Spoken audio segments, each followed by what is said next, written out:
अस्सलाम वालेकुम वीवर्स, आज हम डिस्कस करने वाले हैं हाइड्रोजोल क्रीम के बारे में।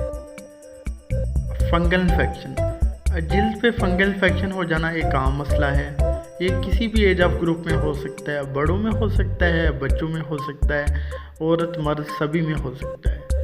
ये एक आम मसला है और कॉमनली लोगों में पाया जाता है। हाइड्रोजोल क्रीम जो है, इसका फंगल इन्फेक्शन में क्या रोल है, ये फंगल इन्फेक्शन में कौन से हेल्थ बेनिफिट्स प्रोवाइड करती है, कौन से एडवर्स रिएक्शन देखने को मिल सकते हैं, इसकी डोज क्या है, इसको कैसे लगाया जाता है, कितने दिन तक इसको लगाना चाहिए और कब इसको छोड़ सकते हैं। ये जो सारी डिटेल है वो मैं इंशाल्लाह आपको इस वीडियो में प्रोवाइड करूँगा। तो आपसे रिक्वेस्ट है कि आपने वीडियो को लास्ट तक देखें। दोस्तों, हाइड्रोजोल क्रीम की फार्मूलेशन की बात करते हैं तो इसमें कम्बिनेशन में 2 ड्रग शामिल हैं। इसमें आ जाता है हाइड्रोकार्टिसोन एंड क्लोट्रीमाजोल।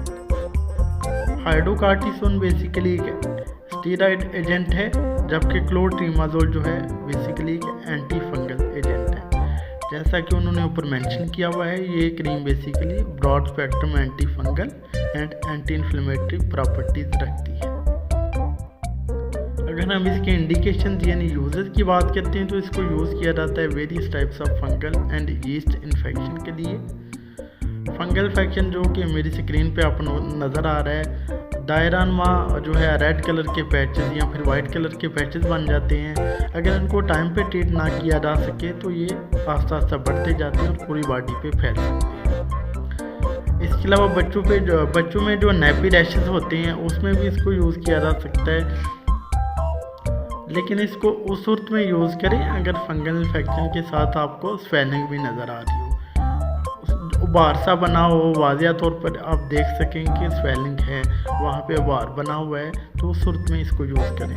बच्चों को अक्सर जो है वो बार बार जो है यूरिन पास करते हैं, तो उस सूरत में उनको इन्फेक्शन होते हैं, नैपी रैशेस बन सकते हैं। तो अगर आप तस्वीर पे देख रहे हैं कि नैपी रैशेस की क्या सिम्टम्स है, तो उस सूरत में इसको यूज़ करें। और अगर स्किन पे जो है फंगल इन्फेक्शन हुई है, जो कि आपको मैंने स्क्रीन पे पहले दिखा चुका हूँ, अगर उसकी सिम्टम्स आपको नज़र आए तो फिर यूज़ करें।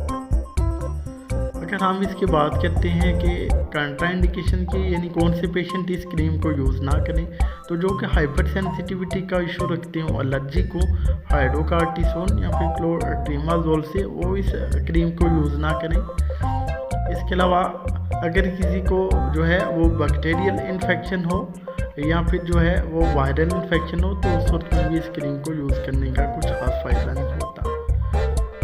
साथ में ये भी है कि अगर कोई फंगल इन्फेक्शन है जिसमें स्वेलिंग नहीं है, तो तब भी कोशिश करें कि मेडिसिन को चेंज करें, क्योंकि इसके साथ स्टेरॉइड भी है। तो ये स्टेरॉइड का बेसिक मकसद होता है स्वेलिंग को कम करता है, इन्फ्लेमेशन को कम करता है और एलर्जी की सिम्टम्स को दूर करता है। अगर हम बात करते हैं इसके कुछ एडवर्स साइड इफ़ेक्ट्स की, तो इसके जो साइड इफ़ेक्ट्स हैं उस पर पेशेंट को जहाँ पे अप्लाई की है वहाँ पे बर्निंग सेंसेशन फील करना पड़ सकता है, एलर्जिक रिएक्शन फील करना पड़ सकता है, पूरा राइटस फील करना पड़ सकती है, यानी हारिश हो सकती है।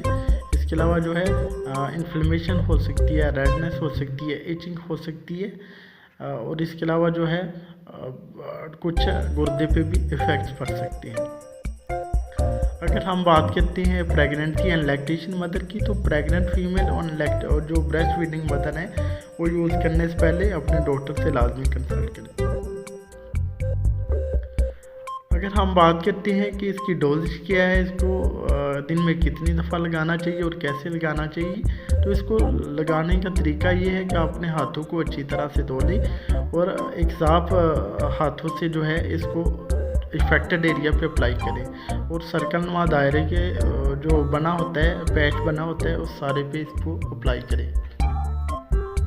इसको दिन में 2 दफ़ा यूज़ कर सकते हैं, एक दफ़ा सुबह यूज़ करें और एक दफ़ा शाम को यूज़ करें। बात आ जाती है कि कितने दिन तक यूज़ करें, तो इसको यूज़ किया जा सकता है 7 डेज़ तक। अगर 7 डेज़ तक आपने यूज़ किया है, आपको ज़रा बराबर फ़र्क नहीं पड़ा या फिर कुछ खास फ़र्क नहीं पड़ा, तो फिर भी डॉक्टर से लाजमी मशवरा कर लेना है। अगर आप 7 डेज़ तक भी यूज़ करते हैं तब भी असर नहीं होता, या फिर आप इसको विदड्रा करना चाहते हैं, छोड़ के यूज़ करते हैं, कभी लगा ली कभी ना लगाई, कभी भूल गए, तो इस सूरत में जो है इसकी रेजिस्टेंस पैदा हो सकती है और इस तरह से जो है मेडिसिन इफ़ेक्टिव नहीं होती। कोशिश करें कि 7 दिन के बाद इसको छोड़ दें। अगर 7 दिन तक आपका जो है फंगल इन्फेक्शन क्योर हो जाए तो वेल एंड गुड, अगर नहीं बेहतर होती तो डॉक्टर से लाजमी कंसल्ट कर लें। इसकी प्राइस की बात कर लेते हैं कि इसकी पाकिस्तान में मार्केट में क्या प्राइस है। तो दोस्तों ये आपको जैसा कि नज़र आ रहा है 20370 रुपीज़, 237 रुपये इसकी पाकिस्तान में कीमत है। और ये GSK कंपनी की प्रोडक्ट है और बहुत ही अच्छा रिजल्ट देती है, लेकिन सूटेबल फंगल इन्फेक्शन में। ये था जी एक छोटा सा ट्यूटोरियल को मैंने कोशिश की कि इस क्रीम के बारे में जितने भी सवालात हैं वो सारे के जवाब आपको फराहम कर सकूं। तो अगर आपका फिर भी कोई सवाल या क्वेरी हो तो करीबी डॉक्टर से कांटेक्ट कर सकते हैं या फिर हमसे व्हाट्सएप पे बात कर सकते हैं। आप जा दीजिए अपने दोस्त नईम अहमद को। मिलते हैं नेक्स्ट वीडियो में, अपना ख्याल रखिएगा। ओके जी, अल्लाह हाफ़िज़।